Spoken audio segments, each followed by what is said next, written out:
I'm Sarah with Lavender Buttons Design, and in this video I'm going to show you how to paint this abstract treescape. The supplies you're going to need for this are going to be some kind of canvas. I'm just using an 11 by 14 canvas board, which are readily available at craft stores. They usually come in a bulk pack and they're very affordable. Or you can use a regular wrapped canvas or even a piece of wood or even really thick paper if you happen to have paper that can accept acrylic paint. For our paint, we're going to need 3 colors. So you're going to need white, black, and then whatever color you want your trees to be. I went with blue, but you can absolutely use any color you want. This whole thing could just be black and white and be great, and it would look amazing. Liquitex Basics is kind of the economy level of art paint, but you could use any acrylic paint that you like. You're gonna want something to mix your paints on. I like the good old tried and true paper plate method. It's super easy to clean up, and it's really simple to blend our colors on, as you can see. You're gonna want a cup of water for cleaning out your brushes, some extra paper towels on hand, just in case you make any messes or to also clean up your brushes. And then as far as paintbrushes go, I recommend having a couple ones for this. The most important one is gonna be a wide flat one that isn't super fluffy, like a watercolor brush. We want something that's gonna be firm enough to make the hatch strokes that we use in this painting. Another optional brush that I highly recommend because it made everything look more cohesive in this is a little fan brush like this one. There's a couple painting basics to always keep in mind, especially when you're painting a landscape, is you want to start with the background of your painting, whatever visually is farthest away, and paint your way towards whatever item is closest in the picture. And then the first step of what we're going to do, and it's super important, so make sure you don't skimp it, is to prime the canvas. So we're going to start doing that by just painting the entire thing white. This will give us a really nice foundation so that all of our other strokes will cover it nicely. We won't end up with that kind of weird splotchy texture that can happen if we don't prime the canvas. And it's gonna look so much better if we make sure we take this preliminary step. Okay, so like I said, first step is gonna be priming our canvas. So I'm gonna start by just taking plain old white, and I'm gonna put that onto my paper plate palette. This is about how much I'm doing for my 11 by 14. It's gonna use a lot more white paint than you think it should, just as a forewarning. So to prime the canvas, I'm just gonna start at the top, and I'm not super worried about the texture of this. I'm kind of just globbing it on. And the reason why I'm not worried about it is because when we start to build our trees on top of it, it's going to blend in a little bit with this white, and it's gonna look really intentional at that stage. So just, get it on there. It's okay if it's a little bit thick. But the main thing that this priming step does is to fill in all those little holes, so that way when you lay your other edges or your other layers of paint on top, it looks really nice.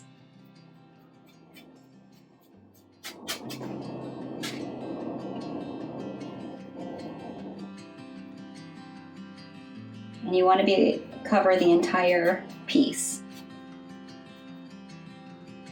If you do have a canvas with a wrapped edge or a piece of wood, think about whether or not you want to paint the sides. This one doesn't really have sides to paint, so I'm not going to worry about that on this, but it's definitely something that will make your piece look incomplete if you don't think about that as you go through this.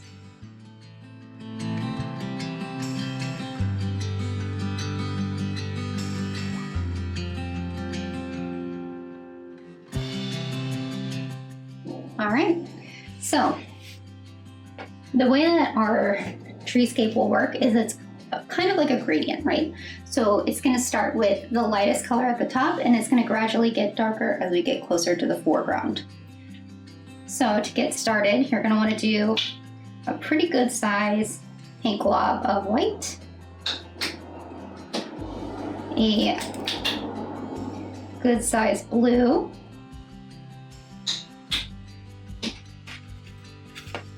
and a small-ish size black glob.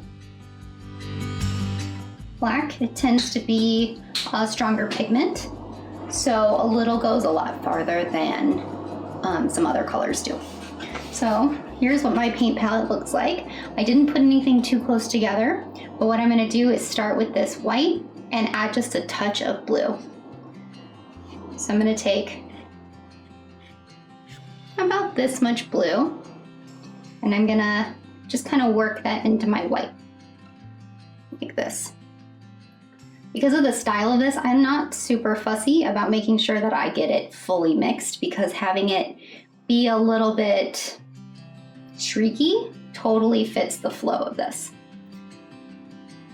So, to get started, just put about that much paint on your brush, and we're gonna start by making vertical lines to help us determine where our first row of trees will go. So, and something to keep in mind is that trees are different heights, so make sure you don't make your lines all the same height. And don't stress about this too much, because these are just a guide. These vertical lines aren't going to be visible by the time we get done with this row. So next, I'm gonna take my paintbrush, I added a little bit more paint, and we're gonna make little triangular motions. So I'm gonna go swoop, swoop, back and forth. So swoop, swoop, along that tree line.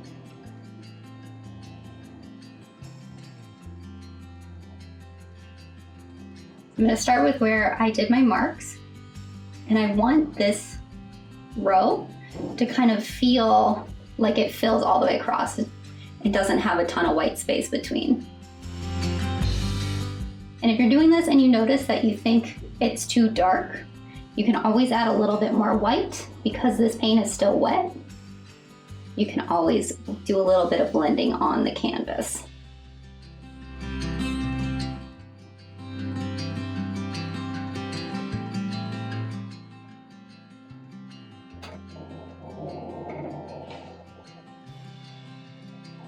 I'm adding just a few more streaks in there because I love the variation in color that it can get.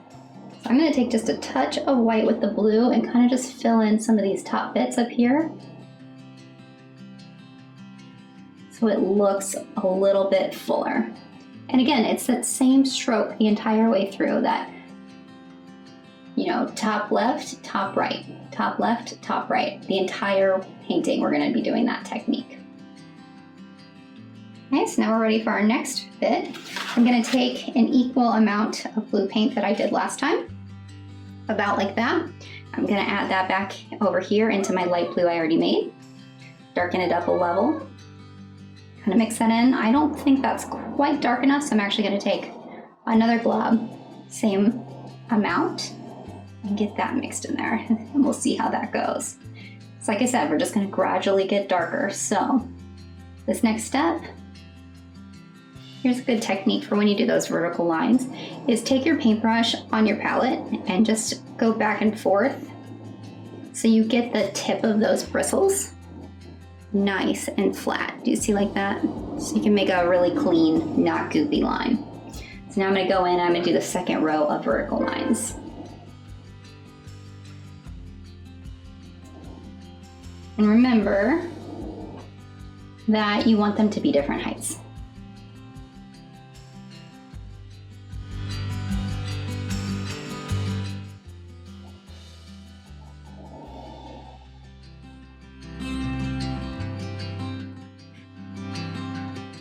All right, so now we're gonna go in, we're gonna do that same technique on this one, slightly darker trees.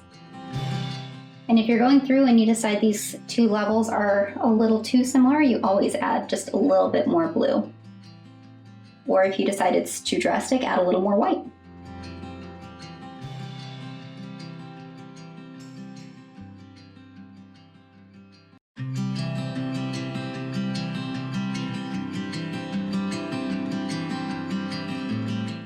See how that's shaping up there? I've got some gaps in my trees here, so I'm gonna take just a little bit more of this color and just kind of fill in. We're keeping that texture. We're keeping that level. So next I'm gonna add blue again. And this time I'm gonna add just the tiniest little bit, this much, black. Mix that together. Okay, and then again, swipe it back and forth to get a nice pointed tip. And we're gonna do our next set of vertical lines. And you will constantly be covering up, the things that you already did with this technique. And that's fine. It is a layered forest.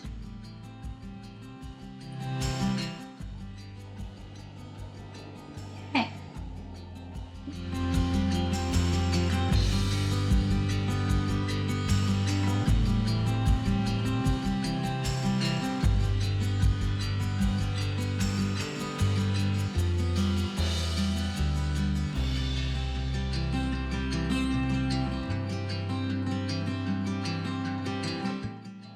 Okay, for the next one, I'm going to add quite a bit more blue because now I'm already at the halfway mark on my canvas.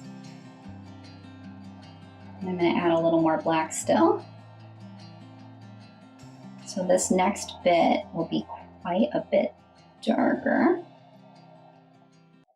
because I want it to be pretty dark down at the bottom. If I'm not working my way there with the gradient quickly enough, I've got to really punch it up here. Here is my next color. And I just keep adding it to that same pool that I already started. So each time I'm just building on the depth we've already created.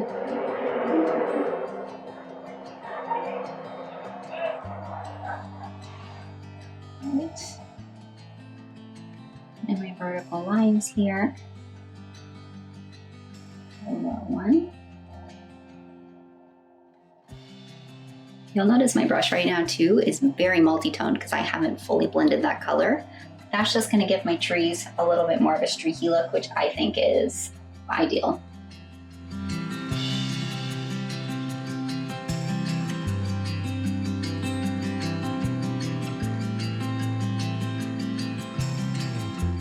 And it's picking up on the layer I did before and kind of blending in that lightness, which I love.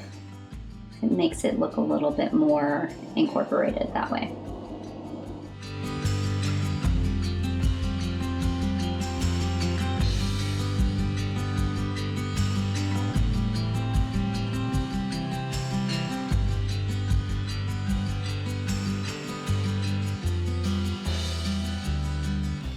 This next row will probably be my last row of trees.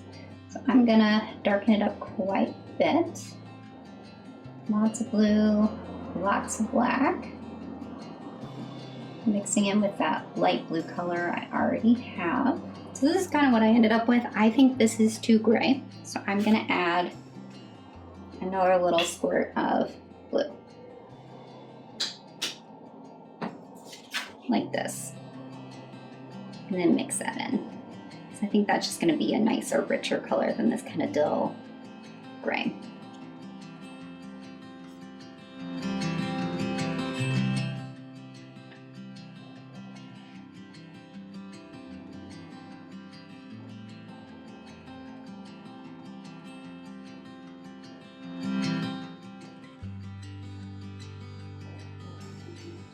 And even still, as I'm doing this, I think that's still not quite enough contrast, so I'm going to add even more blue.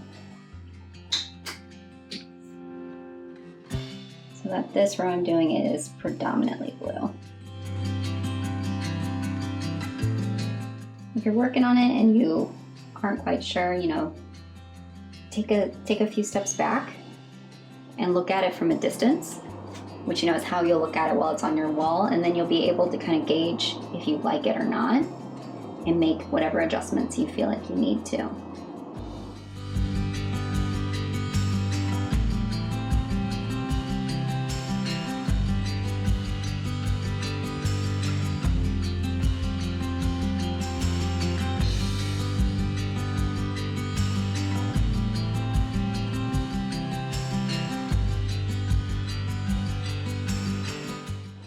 Okay, and now You notice I've got some spots in here, kind of like gaps where it's white. I don't really want those to be there. So what I'm gonna do is draw myself another tree there and work more paint around it.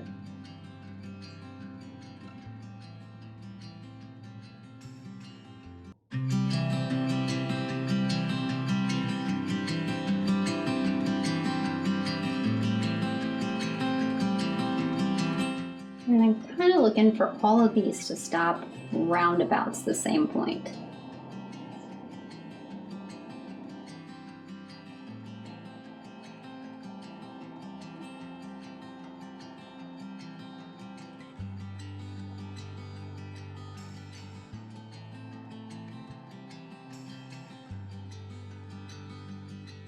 And as you're going in and you're kind of doing work on top of the trees you've already painted in that same row, because they're going to be wet, you need to make sure that what you have on your brush to actively hatch with is a lot of paint, because otherwise it's just going to blend your other tree and they're not going to look like two standalone items. Okay, so for the bottom, now what I'm going to do is I'm going to take my brush, I'm going to clean it thoroughly in my cup of water here.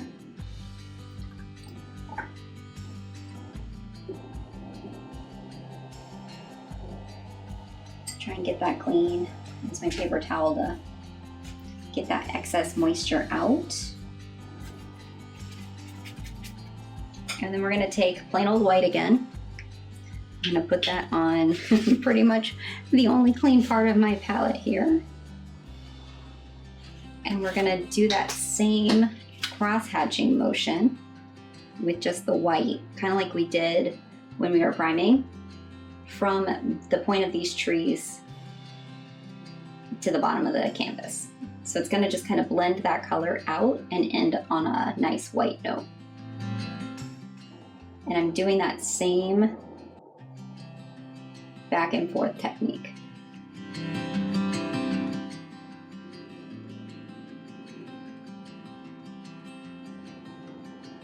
And pretty much every time I'm dipping in for new clean white paint, because it's just gonna, this paint is fresh, so it's just gonna pick up that color if I keep trying to work it without getting fresh paint. And you'll notice it's picking up some of the color, which is what I want. I want some blending here, but I don't want it to be like all these trees with, you know, bizarre white bottoms. So I'm just gonna keep hatching down here where it's less color for me to pick up. I'm not as concerned with making sure I always get fresh paint.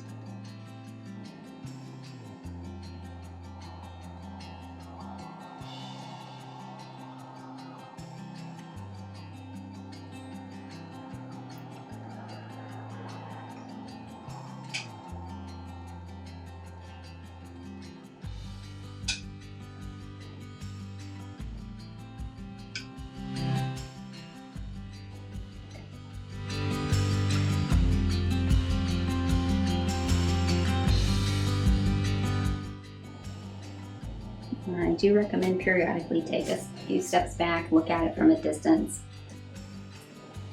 If I'm looking at it, I actually think my row here is too harsh, so what I'm going to do is just wipe my brush on my paper towel to get a lot of that white out. So I didn't dip it in water because I want it to be, you know, pretty dry. And I'm just going to come back in here and I'm going to see where my trees go here, and I'm going to just blend this better.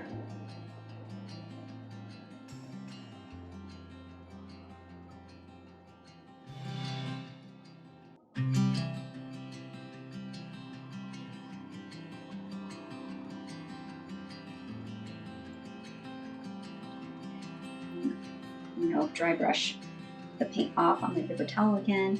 I'm going to take a little bit of my final blue color and sort of incorporate that in here too. This is totally your preference as you're doing it. Just work at it until you feel like it's blended in a way that you enjoy.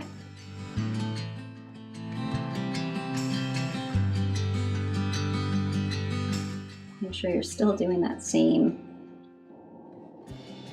side to side diagonal technique.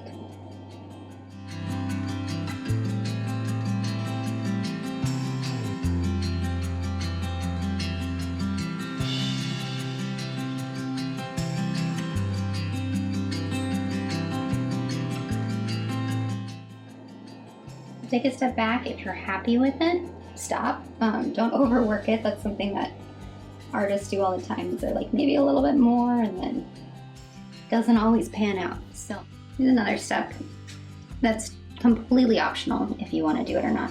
But if you happen to have one of these little fan brushes and you want to kind of blend out your area a bit more, you can just lightly dip the bristles in your water and then just kind of tap them on your paper towel. And then you can come up here where you've got the tops and do some very light, like not applying hardly any pressure. And I'm just adding a little bit of texture from this brush. Just lightly wet. I'm starting towards the top because I don't want to start at the bottom because that color is so much darker and it's much wetter than the top part is right now.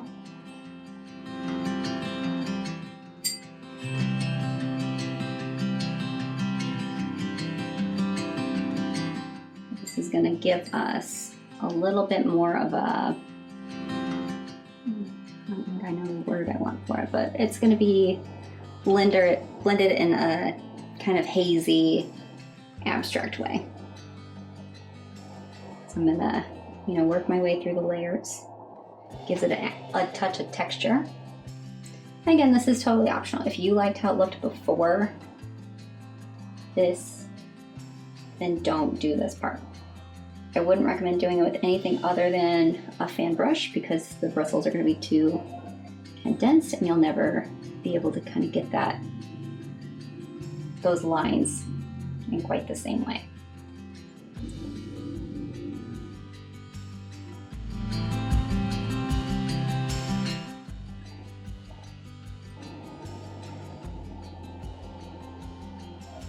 It's almost like it blurs them.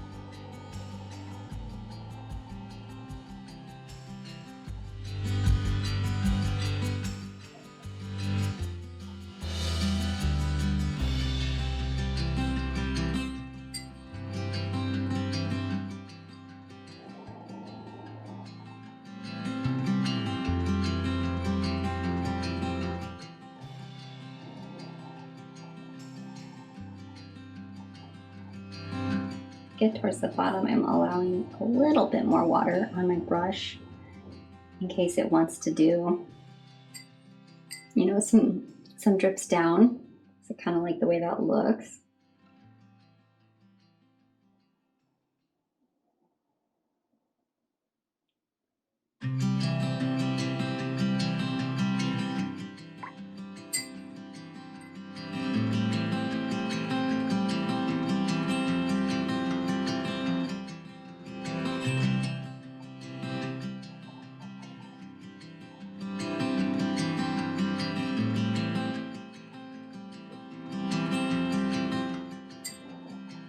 And everything we're doing on this canvas today is going to be that same, angle, like little triangles. Okay, don't forget, keep stepping back, taking a look at it from a distance, decide how you feel about it. I'm feeling very happy with this, so I'm going to stop. Thank you so much for watching this tutorial. I hope you have a great day, and don't forget to subscribe and follow on social media so you know when I have new videos out.